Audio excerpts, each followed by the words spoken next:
So Hildegard Bingen says, or said, all living beings are, so to speak, sparks from the radiation of God's brilliance, and these sparks emerge from God like rays of the sun.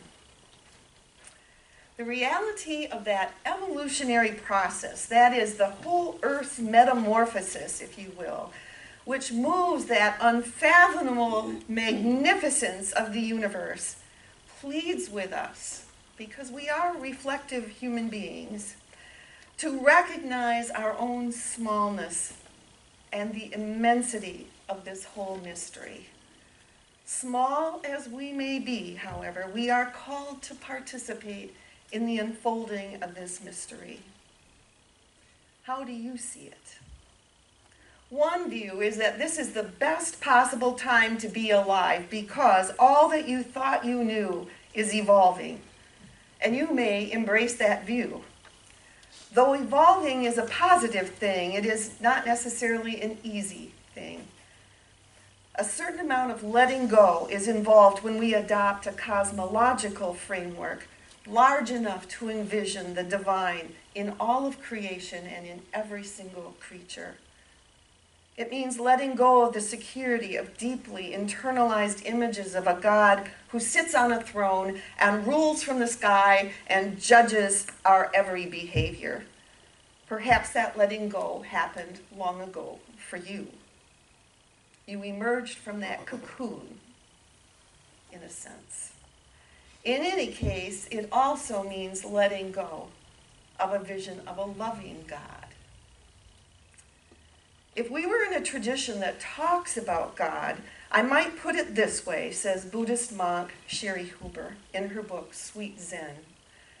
People conjure up a big God of ultimate power and goodness and authority, and then they let God off the hook. God supposedly created this mess that we live in, and yet somehow it's our job to clean it up.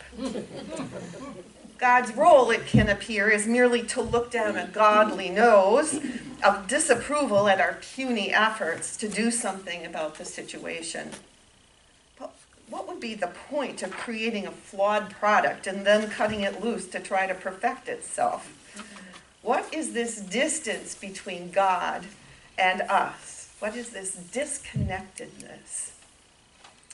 Letting go of these God images and understandings requires a shift in the perception of our personal relationship with Holy Mystery. It means metamorphosis. This shift is difficult and takes time, just as it takes time for a caterpillar to become a butterfly. But we can notice that Holy Mystery when we breathe out and breathe in during meditation. When we notice the beauty as the source of every movement of love that comes from the human heart. Evolution is a part of the joy and the challenge of spiritual life, that seeing anew is not complete until we breathe our last breath. And following that is a new seeing, which is another invisible mystery. To be open to the unfolding in ourselves and in the whole of creation, that is eternal metamorphosis, makes life full of meaning and dynamism. Hopefully we make this journey in the context of pervasive love. We in the faith community can generate the moral energy to infuse our new vision with passion and a genuine sense of affection for the earth. Hence, we celebrate, for example, Earth Day. How different and powerful our faith vision is in a world reduced to describing itself simply in economic, utilitarian terms. Rather, Jesus' teachings and ways of life inspired lifestyles and action for the common good and for justice. Oh, I just lost my place. There we have ears that hear. We have eyes that see. We have gifts of contemplative joy and mourning, prophetic voice to name what is wrong, and ethic to live out what is natural and good. I am not talking about soft sentiment, but about substance, about truth. about the holy in which we live and move and have our being, when our heart is in a holy place. Thomas Berry has said that we all need nature. We need the sun, the rivers, the trees, the birds, the flowers. It all evokes something in an inner world of good, the true and the beautiful, a world of the sacred, of awe, and of mystery. We will protect what we love. We will react in our gut and resist with our hearts and souls any proposals that would threaten or violate life. That's leading a spiritual life. Let me read it again. We will protect what we love.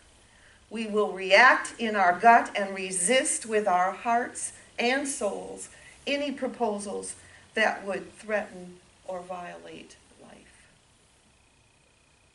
This is what's happening. There are deepening experiences that form us, that collect all of us at a deep level of consciousness. The following reading highlights what makes us spiritual rather than religious. And again, it comes from Light for Each Other. There is plenty to do and to join others in doing to save the world. New awareness planet-wide is manifesting in diverse and rich ways. Children are learning and teaching us to recycle. People are considering green burial. The Sisters of St. Agnes are very much into that at this point. Churches are hosting farmers markets, and businesses are spending extra money to go green. 100 mayors immediately responded to the cancellation of the climate change agreement. We are forging ahead. Sisters, that is Catholic sisters, have dedicated agricultural land to eco-justice practices in education, and city dwellers, as you know, have been developing roof gardens. Wind turbines appear on country landscapes and solar panels on urban roofs. Citizens press legislators and candidates regarding global warming. And, there's been so little voice for mega farms' damage to water, and all of a sudden, it's article after article coming out. There is some hope here that we can make a difference. Neighbors are learning life systems through bioregional projects, and activists are interconnecting through technology and global networks. There's prayer and creative action. In a YouTube presentation, environmental activist Paul Hawken illustrated the global proliferation of ecologically concerned organizations by filling a screen with the names and scrolling them up non-stop. He said if the scroll continued all that night, and all the next day, and all the next night, and all the next day, it would still not have reached the end of the list. What I see everywhere in the world, he said, are ordinary people willing to confront despair, power, and incalculable odds in order to restore some semblance of grace, justice, and beauty to this world. Let me finish with words from E.B. White. If the world were merely seductive, that would be easy. If it were merely challenging, that would be no problem. But I arise in the morning torn between a desire to improve, that is, save the world, and a desire to enjoy, that is, savor the world. And this makes it hard to plan the day. Enjoy your journey and your spiritual metamorphosis. Please join me in singing number 1058. I will play it through